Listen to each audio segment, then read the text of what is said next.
फिर तो क्या करें। बेटा देखो, गेम खेलेंगे तो डेफिनेटली हम एक प्लेयर हारेगा और एक जीतेगा।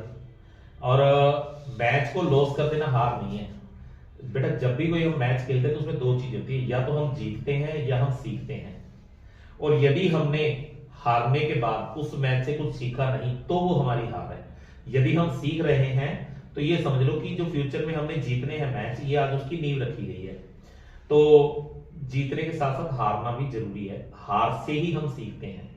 जीतने के बाद कभी बच्चे ना ओवर कॉन्फिडेंस हो जाते हैं, भाई हमें सब कुछ आता है, तो वो नहीं होना होता। एक्चुअल में हमने जीतने के बाद भी सीखना होता है, और हारने के बाद तो डेफिनेटली सीखने की जरूरत है ही है।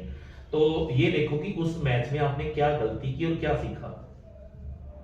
और बेटा देखो, जो क्योंकि अब जैसे अपन ने कोई बीज बो दिया तो पेड़ एक दिन में तो बन नहीं जाता।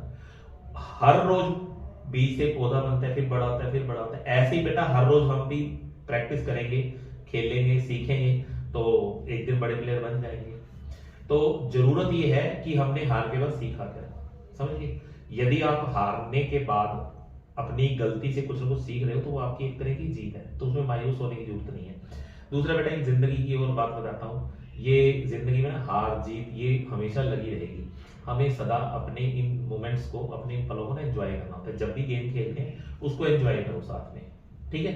और एंजॉय करोगे, खुश रहोगे, तो वो भी जिंदगी की एक बहुत बड़ी जीत है। तो आगे से कभी मायूस नहीं होना, ठीक है भाई सीरुष।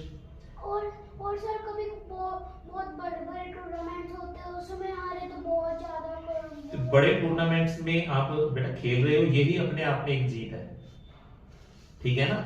बड़े टूर्नामेंट में कॉन्फिडेंस तभी आएगा ना जब आपने बहुत कुछ सीखा होगा। Okay, very good.